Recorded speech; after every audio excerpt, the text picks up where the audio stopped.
Hello everyone, welcome back to our channel Trailhead Ranger NJ. And we were doing this trail mixed of quest, that is get started as a developer quest.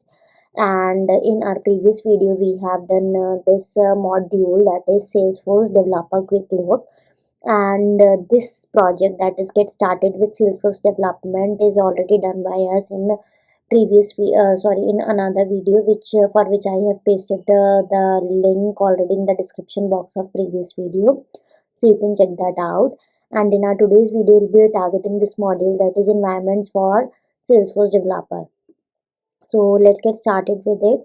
We have two units in this. We'll be opening first one, that is discover developer environments. So what exactly is an environment in Salesforce?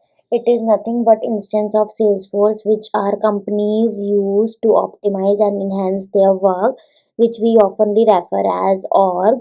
So these org or Salesforce environments are having specific purposes or groups which help Salesforce and its customer to maintain good data governance and keep the information that drives innovation accessible without sacrificing speed, efficiency, or safety.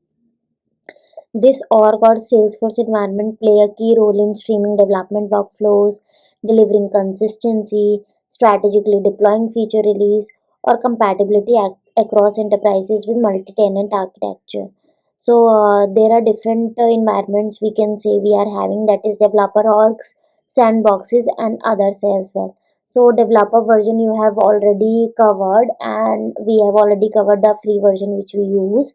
So these aren't all different from the version our customers use in their everyday business.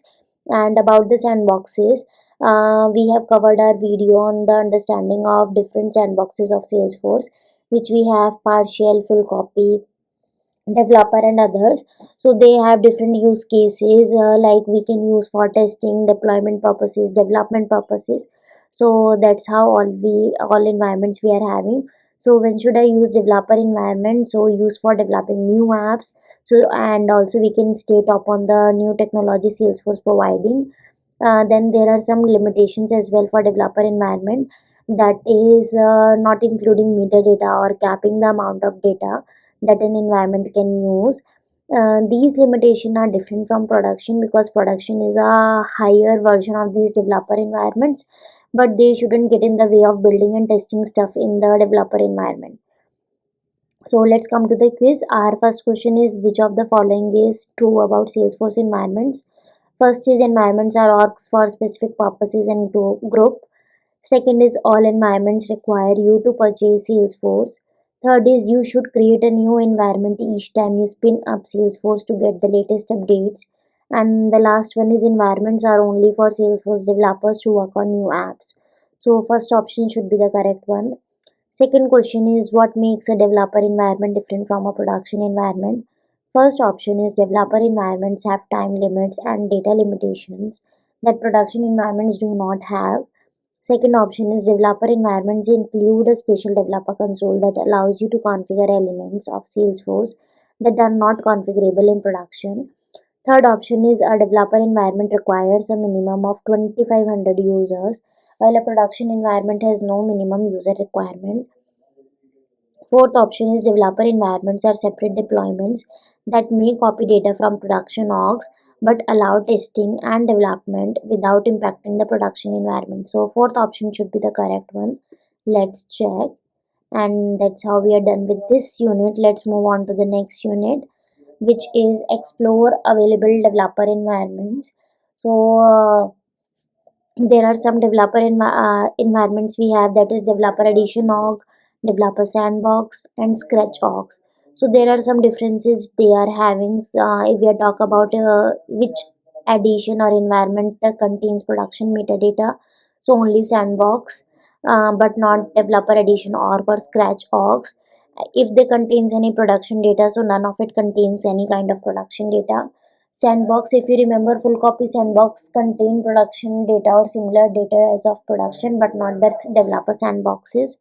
Then refresh interval, we can refresh developer edition org in 1 day, developer sandboxes as well as in 1 day, but scratch orgs we cannot refresh, they expire in 30 days.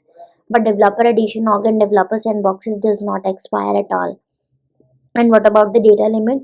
So developer edition is having 250 MB of data limit, but developer sandbox is having 200 MB, and scratch org is also having a limit of 200 MB. So now they are asking us to create a developer edition org, but you can go to this link. If I'll open it, you will see this page, and we have already covered a video on this, that how you can create a developer org. I'll paste the link of that as well in the description box, and even the video for the understanding of sandboxes, I'll paste the link of that as well in the description box, so you can go through it if you haven't already.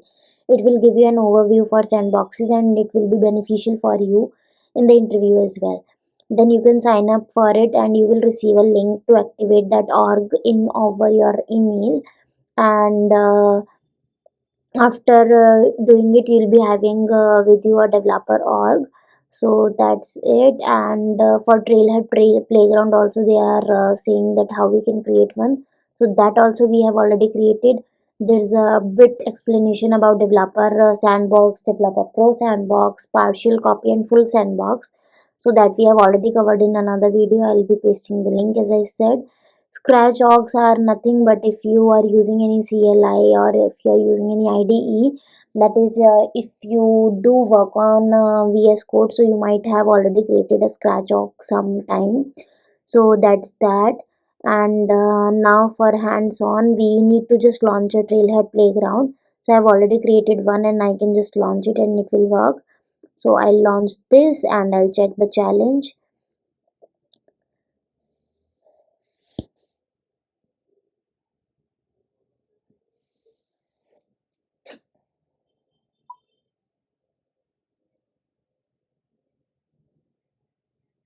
Let's wait for yeah. So it's completed. We have already done with this module, that is environments for Salesforce developer. And in our next video, we'll target to complete this platform development basics module. So if you have any doubt, please let me know in the comment section, and like the video, subscribe the channel, and thank you. Stay tuned.